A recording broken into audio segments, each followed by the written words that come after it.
सुप्रभात बच्चों, अभी तक आप लोगों ने व्यंजन की छठी पंक्ति तक के वर्ण सीखे। आज हम लोग सातवीं पंक्ति के वर्ण सीखेंगे। सातवीं पंक्ति में भी सिर्फ 4 वर्ण ही होते हैं। तो चलिए इन 4 वर्णों को हम लोग पहले पढ़ते हैं, पढ़ करके सीखेंगे। उसके बाद हम लोग उसे कॉपी में लिख करके सीखेंगे।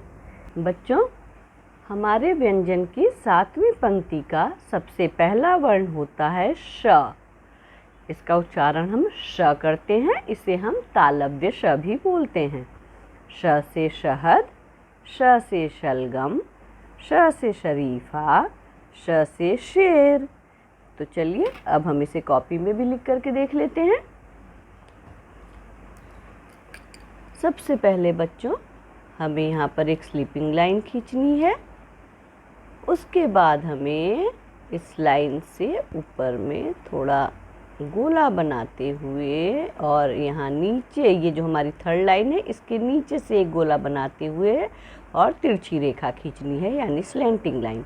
तो आपने देखा, पहले ऊपर एक गोला बनाना है यानी सर्कल, फिर एक स्लैंटिंग लाइन इधर खींचते हुए हमें लेफ़्ट साइड में ला करके 3rd लाइन के नीचे फिर एक स्लैंटिंग लाइन यानी तिरछी रेखा खींचनी है और इसके पीछे एक सीधी रेखा खींचनी है। ये हो गया हमारा श, तालव्य श। फिर से हम प्रैक्टिस करते हैं। एक गोला बनाते हुए, तिरछी लाइन खींचते हुए, फिर गोला बनाते हुए, फिर एक तिरछी लाइन खींचेंगे हम और इसके पीछे हम एक खड़ी लाइन खींच देंगे, खड़ी रेखा खींचेंगे। ठीक है बच्चों, ये हो गया हमारा श से शरीफा। तो देखिए कितना सरल है इसको लिखना।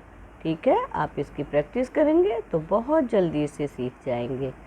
बच्चों, हमारा दूसरा वर्ण है श। इसे भी हम श ही बोलते हैं। इसका नाम है मूर्धन्य श। ठीक है, क्या नाम है इसका? मूर्धन्य श। मूर्धन्य श से षटकोण, श से षट। षट का अर्थ होता है 6 गिनती, जो आपकी हिंदी में 6 बोलते हैं ना जिसे, तो 6 गिनती होती है। और ये आपकी देखिए यहाँ पे काउंटिंग है 6, है ना। तो चलिए हम श को कॉपी में लिख करके देखते हैं। ये बहुत सरल है। आपने प लिखना पहले सीख लिया है, तो बस हमें पहले प लिखना है। एक पड़ी हुई रेखा, एक खड़ी रेखा, फिर हम नीचे की तरफ एक लाइन खींचेंगे, एक रेखा खींचेंगे और फिर हम राइट साइड में एक रेखा खींच देंगे। ये बन गया हमारा प। अब बच्चों, हमें प लिखने के बाद सिर्फ एक तिरछी रेखा इसके बीच में प के अंदर से खींच देनी है। ये हो गया हमारा श। श से षटकोण, फिर एक पड़ी हुई रेखा खींचिए, फिर एक खड़ी रेखा, फिर इसमें हम प लिखेंगे और इसके बीच में तिरछी रेखा। तो बच्चों, ये हो गया हमारा एक स्लीपिंग लाइन, ये स्टैंडिंग लाइन, फिर से हम यहाँ पे एक स्टैंडिंग लाइन, फिर ये स्लीपिंग लाइन, उसके बीच में ये स्लैंटिंग लाइन। ये हो गया हमारा श से षटकोण। जो मूर्धन्य श के बाद आता है हमारा दंत स। दंत स, इससे होता है स से सेब, स से संतरा, स से सांप, स से साइकिल। तो चलिए हम लोग कॉपी में लिख करके इसकी प्रैक्टिस करते हैं।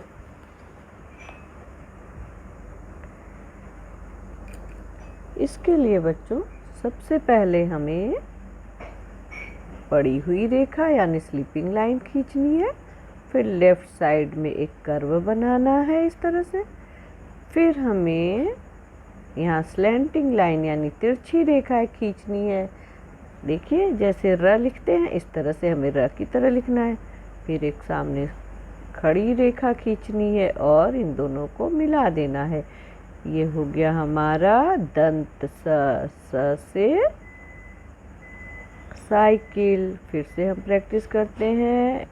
एक बाएं साइड में हमारी कर्व रेखा हो गई यानी मुड़ी हुई रेखा, फिर एक तिरछी रेखा, उसके बाद हम एक यहाँ पे पड़ी हुई रेखा खींचेंगे और खड़ी रेखा के साथ इसे मिला देंगे। तो बच्चों, देखिए कितना सरल है हमारा ये दंत स बनाना।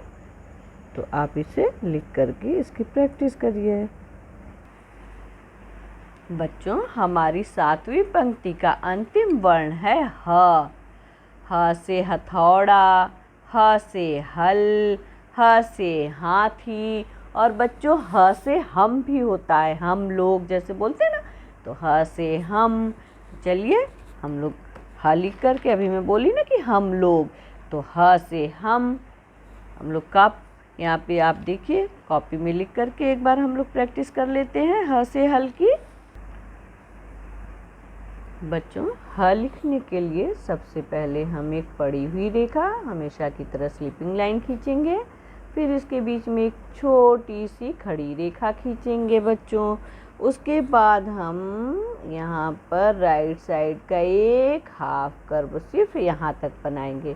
ठीक है, सिर्फ यहाँ तक हमें कर्व बनाना है, ये यहाँ पर ला करके इस तरह से सटा देना। उसके बाद बच्चों क्या करना है हमें कि इस रेखा से यहाँ पे एक ऐसे हमें हाफ कर्व बनाना है। ठीक है, फिर दूसरी रेखा यहाँ से ला करके और यहाँ तक ले आनी है। ये हो गया बच्चों हाँ। ठीक है, फिर से एक बार प्रैक्टिस करते हैं। पहले एक पड़ी हुई रेखा, फिर एक छोटी रेखा, फिर यहाँ तक हमारी ये एक रेखा आएगी। ठीक है, उसके बाद बच्चों हमें क्या करना है कि यहाँ से इस तरह से जैसे ई बनाते हैं ना आप, इस तरह से हम एक यहाँ तक बस रेखा खींचेंगे। उसके बाद यहाँ से यहाँ रेखा आ गई, ये हो गया हमारा ह। ठीक है, आप इस तरह से भी बना सकते हैं, एक पड़ी रेखा, एक खड़ी रेखा, फिर इस रेखा को यहाँ तक ले आनी है। फिर बच्चों आप नीचे की साइड ऐसे करके भी एक कर्व बना सकते हैं। ये हो गया ह। इन दोनों को हमें सटाना नहीं है, बस यहाँ से आप शुरू करिए, कर्व यहाँ पर ला के यहाँ ख़त्म कर दीजिए। ये हो गया ह। थोड़ा सा कठिन है, थोड़ा सा, ज़्यादा नहीं।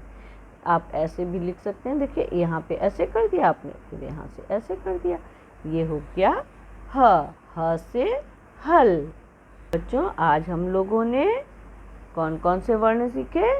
श यानी तालव्य श, मूर्धन्य श, दंत स और ह। अब इनको एक लाइन में लिख करके हम लोग देख लेते हैं। श, श से शरीफा, श से षटकोण, स से सपेरा, ह से हल। ठीक है, तो बच्चों आप इन वर्णों को अच्छे से अपनी कॉपी में लिख करके और याद भी करिए और उनकी लिखने की प्रैक्टिस भी करिए। नेक्स्ट वीडियो में बच्चों हम लोग हमारी अंतिम पंक्ति यानी कि लास्ट लाइन जो हमारी 8वीं पंक्ति है, उनके वर्णों को पढ़ना सीखेंगे और लिखेंगे। तब तक के लिए बाय।